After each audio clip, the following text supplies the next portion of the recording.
ভাইরা আমার, বন্ধুরা, আল্লাহ রাব্বুল আলামিন রিয়াজুল জান্নাহ বেহেশতের বাগানে আপনাকে আমাকে আসার মতো বসার মতো সুযোগ দান করল।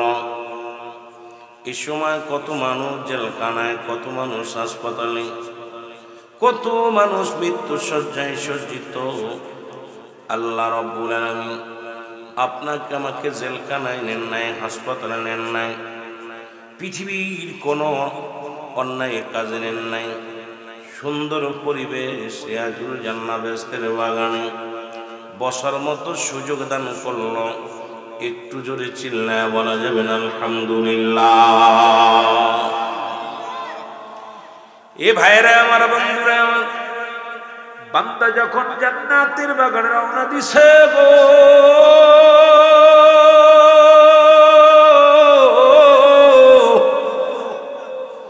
প্রতিটা কদমে কদমে আমার আল্লাহ রাব্বুল আলামিন বান্দার জীবনের সগীরা গুনাহগুলো মাফ করে দিয়েছে। জোরে বলেন মারহাবা। কি গুনাহ মাফ? সগীরা গুনাহ মাফ, ছোট্ট ছোট্ট গুনাহ আল্লাহ রাব্বুল আলামিন মাফ করে দিয়েছে। শুধু জান্নাতের বাগানে আসার নিয়ত করার কারণে যখন বাড়ি থেকে রওনা দিয়েছেন, প্রতিটা কদমে কদমে আল্লাহ রাব্বুল আলামিন আপনার আমার জীবনের সগীরা গুনাহগুলো মাফ করে দিয়েছে। জোরে বলেন মারহাবা। এ ভাইরা আমার, বন্ধুরা, আমরা শুধু সগীরা গুনাহ করি নাই, পদে পদে করছি কবিরা গুনাহ। নামাজ ছেড়ে দেয়া কবিরা গুনাহ, মিথ্যা বলা কবিরা গুনাহ, বেগানা নারীর সঙ্গে দেখা দিয়া কবিরা গুনাহ, বেগানা পুরুষের সঙ্গে দেখা দিয়া কবিরা গুনাহ। হাজার হাজার গুনাহ করলাম। এই গুনাহগুলো মাফের দরকার আছে কিনা? জোরে বলেন, মাফের দরকার আছে কিনা? না গুনাহ নিয়ে বাড়ি যাবেন? কবিরা গুনাহ আকাশ থেকে জমিন পর্যন্ত যত খালি জায়গা আছে, এই খালি জায়গা পর্যন্ত আপনি গুনাহ করেছেন গো। ও যুবক ভাইরা, শোনে না, আল্লামা কুতুবী রাহমাতুল্লাহ বয়ান করে, দুনিয়ার মানুষ শোনো, এত গুনাহ করেছো, এই গুনার কথা মনে করিয়া বান্দা যখন রিয়াজুল জান্নাহ বেহেশতের বাগানে বসবে, কারণ কিয়ামত পর্যন্ত নবীদের দরজা বন্ধ, আর কোন নবী আসবে না। কিয়ামত পর্যন্ত তওবার দরজা খোলা। বান্দা যখন জান্নাতের বাগানে বসে খাস তওবা করে, কবরের ভয়ে, জাহান্নামের ভয়ে, বান্দা যখন চোখের পানিগুলো টাস করে জমিনের মধ্যে ছেড়ে দিবে, আল্লাহ রাব্বুল আলামিন বান্দার জীবনের সব গুনাহ মাফ করে দিবে। জোরে বলেন সুবহানাল্লাহ। গুনাহ মাফের একটা অপূর্ব জায়গা। কারণ মানুষ মুসলমান চিরস্থায়ী, আমরা নয় ক্ষণস্থায়ী গো। কখন যেন কে চলে যায়, এই দুনিয়ার মাঝে চলে যাব গো, ছিলাম না, থাকবো না। এই দুনিয়ায় পাঠাইছে মুসলমান। এই দুনিয়ার মধ্যে আসার সিরিয়াল আছে, যার কোনো সিরিয়াল নেই। দেখা যায় দাদা জিন্দা, নাতি দুনিয়ার মধ্যে নাই, বাবা জিন্দা, সন্তান দুনিয়ার মধ্যে নেই, ভাই জিন্দা, ছোট ভাই জিন্দা, বড় ভাই নাই, বড় ভাই জিন্দা, ছোট ভাই নাই। পৃথিবীর মধ্যে আসার একটা সিরিয়াল আছে, যার কোনো সিরিয়াল নাই। ঠিক কিনা? অনেকের বাবা বেঁচে আছে, সন্তান চলে গেছে। অনেকের দাদা বেঁচে আছে, নাতি দুনিয়া থেকে বিদায় হয়েছে। না বেঁচে আছে? যে কোনো মুহূর্তে রব্বে কারীম আপনাকে আমাকে নিয়ে যেতে পারে।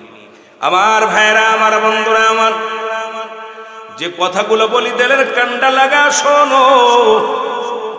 পৃথিবীর মধ্যে আসার একটা সিরিয়াল আছে, যার কোনো সিরিয়াল নাই। আর দুইটা টাইমে মানুষের মরণ হয়, একটা হলো রাতের বেলা, আর একটা হলো দিনের বেলা। দিন শুরু করেছিলাম, মৃত্যুবরণ করি নাই। রাত্র শুরু করেছি, এখনো মৃত্যুবরণ করি নাই। এখন সকাল পর্যন্ত বেঁচে থাকবো, কোনো গ্যারান্টি নাই। কারণ সকাল পর্যন্ত আমি আপনি বাঁচবো কেউ বলতে পারি না। যে কোনো মুহূর্তে মরণ আসতে পারে। পরবর্তী সময় আপনার জন্য, আমার জন্য কি নিয়ামত বয়ে আনতেছে আপনি নিজেও জানেন না। কারণ আপনাকে আমাকে সকাল পর্যন্ত অপেক্ষা করতে হবে কি নিয়ামত আসবে রে মুসলমান। এই জন্য সদা সর্বদাই মৌতের চিন্তা আমাদের অন্তরের ভিতরে সব সময় থাকার দরকার আছে কি না। মরণের চিন্তা না থাকার কারণে মানুষগুলো নামাজ ছেড়ে দিছে, রোজা ছেড়ে দিছে, মানুষগুলো হজ ছেড়ে দিছে, যাকাত ছেড়ে দিছে, সব কিছু ছেড়ে দিয়ে ইচ্ছা মতো চলতেছে। নামাজের প্রতি উদাসীনী, ইবাদতের প্রতি উদাসীনী, আমলের প্রতি উদাসীনী, সব দিকে যেন কেন যেন মানুষগুলো একটু উদাসীনী হয়ে গেছে। মনে হয় আমরা চিরস্থায়ী, মনে হয় আমাদের মরণ হবে না, আমরা মনে হয় চিরস্থায়ী ভাবে দুনিয়ায় থাকবো। আমার ভাইয়েরা, আমার বন্ধুরা, আমার এই জীবন জীবন নয়, এমন একটা জীবন আসবে যে দেশে গেলে মানুষের বিচার হয়, যে দেশে গেলে মানুষের হিসাব হয়, যে দেশে গেলে মানুষ আর কোনোদিন ফিরে আসে না। সেই দেশটার নাম হলো কবর দেশ। জোরে বলেন ঠিক কিনা? আর এই যে জায়গা চলে গেছে এলাকার মানুষগুলো আর কোনোদিন আসবে না, আর আসাও সম্ভব নয়। আপনার থেকে মাত্র সামনে, চোখের সামনে 10 হাত দূরে শুয়ে আছে, 50 হাত দূরে শুয়ে আছে, 2-4টা বাড়ি পরে শুয়ে আছে। কিন্তু হাজার চেষ্টা করেও তাদেরকে আর ডাক দিলে কার কথা শুনবে না। এইরকম আমিও আপনি চলে যাব চিরদিনের জন্য বিদায় হইয়া। আমার আপন জন ডাকলেও শুনতে পাবো না।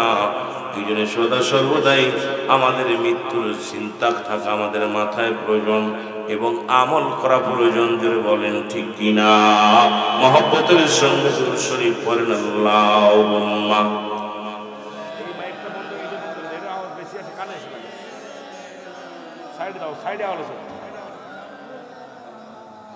ওয়ালা আলি সাইয়্যিদিনা, মহব্বতে বলেন আল্লাহুম্মা সাইয়্যিদিনা মাওলানা মুহাম্মদ ওয়া আলা আলি সাইয়্যিদিনা।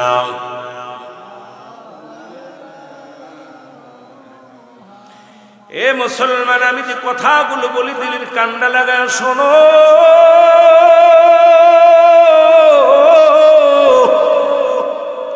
যেহেতু পৃথিবীর মায়াসের সবারই চলে যেতে হবে, হয় রাত্রে না হয় দিনে। জান্নাতের বাগান আসছে গুনাহ মাফের জন্য। এই জন্য মানুষের যদি বলছি 2টা টাইমে মরণ, একটা হলো রাত, একটা হলো দিন। দিন শুরু করে শেষ করেছি, রাত শুরু করেছি। সবাই একটু খাস তওবা করেন, এখান থেকে যেন আল্লাহ আমাদের মাসুম বানায় বাড়ি ফিরে। সবাই তওবা করেন, আস্তাগফিরুল্লাহ রব্বি মিন কুল্লি যামবিন আতুবু ইলাইহি লা ইলাহা ইল্লাল্লাহু মুহাম্মাদুর রাসূলুল্লাহ সাল্লাল্লাহু আলাইহি ওয়াসাল্লাম। সবাই পড়েন আশহাদু আল্লা ইলাহা ইল্লাল্লাহু ওয়াহদাহু লা শারীকা লাহু আশহাদু আন্না মুহাম্মাদান আবদুহু ওয়া রাসূলুহু। আমিন বলেন না? জীবনে কত মাহফিলে বসলাম গো, গুনাহ মাফ হইছে কি জানি না। কত গুনাহ করলাম জীবন ভরে। আমরা কালেমা পড়লাম, তওবা পড়লাম, লা ইলাহা ইল্লাল্লাহ, নাই কোনো ইলাহা ইল্লাল্লাহ এক আল্লাহ ছাড়া। এই কালেমাটা আখিরি নবীর কালেমা, মনে করেন না? এটা আদম নবী থেকে শুরু করে সমস্ত নবীদের একই কালেমা ছিল, লা ইলাহা ইল্লাল্লাহ। আদম শফিউল্লাহ লা ইলাহা ইল্লাল্লাহ, ইব্রাহিম খলিলুল্লাহ, লা ইলাহা ইল্লাল্লাহ ঈসা রূহুল্লাহ, লা ইলাহা ইল্লাল্লাহ মুসা কালিমুল্লাহ, লা ইলাহা ইল্লাল্লাহ মুহাম্মাদুর রাসূলুল্লাহ সাল্লাল্লাহু আলাইহি ওয়াসাল্লাম। সমস্ত নবীদের একই কালেমা ছিল এই পর্যন্ত, লা ইলাহা ইল্লাল্লাহ। ও মুসলমান, এটা আলাদা কোনো নতুন কোনো হালুয়া নাই। এখন আপনি মনে করতে পারেন এটা নতুন কোনো মুসলমান না। আদম থেকে শুরু করে, আদম আলাইহিস সালাম থেকে শুরু করে আমার নবী রাহমাতুল লিল আলামিন পর্যন্ত সমস্ত নবী পয়গম্বরেরা একই দাওয়াত দিছে। আর আল্লাহ পাক ঠিকানা আমি আদম, আল্লাহ পাক ঠিকানা আমি ঈসা, আল্লাহ পাক ঠিকানা আমি মুসা, আল্লাহ পাক ঠিকানা আমি ইব্রাহিম, আল্লাহ পাক ঠিকানা আমার নবী রাহমাতুল লিল আলামিন। জোরে জোরে চিল্লায় বলা যাবে না, ঠিক কিনা? এটা কোনো নতুন জিনিস না। কারণ এখন যদি অমুসলিমেরা যদি বলে এটা নতুন জিনিস, আমরা কই না না, কারণ সব নবী বলেছে লা ইলাহা নাই কোনো ইলাহা ইল্লাল্লাহু এক আল্লাহ ছাড়া। আসমান জমিন সাগর নদী পৃথিবী কুল কায়নাত গোটা মাখলুকাত যা কিছু হয়েছে সবই করেছে আমার আল্লাহ। ধরে বলেন কি করেছে? হায়াতের মালিক কে? রিজিকের মালিক কে? সম্মানের মালিক কে? আল্লাহ কয় কি বলে শুনেন, বিসমিল্লাহির রাহমানির রাহিম।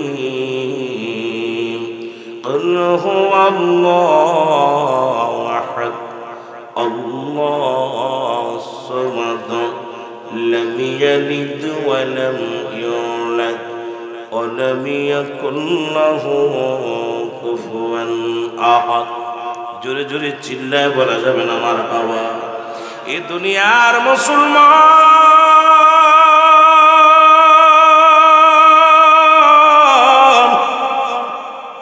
আল্লাহ বলে বান্দারে আমি আল্লাহ এক, আমি আল্লাহ এক। আল্লাহ কয়জন? আরো জোরে বলেন কয়জন? ওই পৃথিবীর সৃষ্টি লগ্নে থেকে, আসমান জমিন সৃষ্টি লগ্ন থেকে, কুল কায়নাত সৃষ্টি লগ্ন থেকে সব কিছু সৃষ্টি জগতের যিনি মালিক তিনি আর কেউ নাই, তিনি আমার রব। আল্লাহ কয় বান্দারে আমি আল্লাহ এক, আমি কাউরে জন্ম দিই নাই, কারো থেকে জন্ম নিই নাই। সুতরাং অন্য ডানি তাকানোর সময় নাই, বামে তাকানোর সময় নাই, পিছনে দেখার সময় নাই, সামনে দেখার সময় নাই। একমাত্র রব্বে কারিমের গোলামি করব, বাম ডানের কোনো সুযোগ নাই। জোরে বলেন ঠিক কিনা? আসলে আল্লাহর ছেলে থাকলে তার পক্ষে যেতাম, আল্লাহর মেয়ে থাকলে তার পক্ষে যেতাম, আল্লাহর পরিবার পরিজন থাকলে তার পক্ষে যেতাম। যাওয়ার তো কোনো পথ নেই। যেমন আমলিগ থেকে বিএনপি যাচ্ছে, বিএনপিতে আমলিগ আসতেছে। কথা কেন? এতদিন যারা বিএনপি করছিল আমলিগ ছিল, এখন আমলিগ নাই বিএনপি আছে, এই হলো অবস্থাটা। কিন্তু আল্লাহ থেকে ওখানে জুদাহার মতো কোনো পথ আমি দেখতেছি। আমার ভাইয়েরা, আমার বন্ধুরা, আল্লাহ কয় বান্দা আসমান জমিনের মধ্যে আমার সমতুল্য, আমার সমকক্ষ আর কেউ নাই। আসেনি? যেমন দেশে আমলিকের সমকক্ষ দল আর একটা বিএনপি, বিএনপির সমমাননা আর একটা দল আমলিক, আর একটা দল। এইরকম কথার কথা বলতেছি বাবা, বোঝানোর জন্য আপনাদের বলে যে আমি রাজনীতি করতে আসি নাই, আর রাজনীতি দলের নামও বলতে রাজি নয়, শুধু বোঝানোর জন্যে। কিন্তু আল্লাহর সমবনা, আল্লাহর সমকক্ষ কোন পৃথিবীর মধ্যে কাউকে করে নাই। তাকে পাওয়ার জন্য অসংখ্য নবী রাসূল পাঠিয়েছে। আমার চিনানোর জন্য আমি কে, আমার অস্তিত্ব ধরো, ভালো করে তুলে ধরো। আমি নিরাকার, আমার কোনো আকার নাই, আমার কোনো মুসলমান শরীক নাই, আমার কোনো মুসলি নাই, পরিবার পরিজন নাই। আল্লাহ নিজে কয় বান্দা আমি কাউরে জন্ম দিই নাই, কারো থেকে জন্ম নিই নাই। আসমান জমিনের মধ্যে আমার সমতুল্য সমকক্ষ আর কেউ নাই। সারা পৃথিবী আমার মুসলমান মুখাফেক কি, আমি কারুর মুখাফেক কেউ না। হে মিয়া, কোথায় আছো? তাকায় মেম্বারের দিকে তাকায় আছেন, এই মেম্বার না দেখলে আরেক মেম্বার দেখবে, চেয়ারম্যানের দিকে তাকায় আছেন, নালি এমপি দেখবে। কিন্তু আল্লাহ পাকের সবাই তাকায় আছে তার দিকে, সবাই আমরা তার মুখাফেক। কি জোরে বলেন ঠিক কি? কষ্ট হচ্ছে আপনাদের? পালানোর পথ আছে? কোনো পথ পাচ্ছি না। আমার ভাইয়েরা এগুলো নিয়ে গবেষণার মধ্যে পড়ে গেলেন হযরত বেলাল। সুবহানাল্লাহ। আমাকে বলছে যে সেটার দিকে আমার আলোচনা যেতে হবে না মুসলমান, যেহেতু আমি চেয়েছিলাম যেদিকে যাইতে ওদিকে আমি মন চাইলে যেতে পারবো না। মাহফিল কমিটি ভাইয়েরা একটা নির্ধারিত একটা বিষয় আমাকে দিয়েছে, সেই বিষয়টা হলো বেলাল ইবনে রাবাহ। হযরত বেলাল রাদিয়াল্লাহু তাআলার জীবনে নিয়ে একটু আলোচনা করার জন্য, এই জন্য আমি অন্যদিকে যাব না। অ্যারিস্টটল সক্রেটিস বলেন ও দাইসেল, নিজেকে নিজে চিনতে হবে। মান রাফান নফস, নিজের নফসকে চিনতে হবে। কালবুস সালিম, আত্মাটাকে প্রসিদ্ধ করতে হবে। এখন বেলালও নিজে চিন্তা করে আমি কে, আপনিও চিন্তা করেন আপনি কে, আমিও চিন্তা করি আমি কে। অ্যারিস্টটল সক্রেটিসের বই না পড়ে যদি কোনো ব্যক্তি দার্শনিক হওয়া সম্ভব নয়, কোনো জ্ঞানী হওয়া সম্ভব নয়, কোনো ইঞ্জিনিয়ার হওয়া সম্ভব নয়।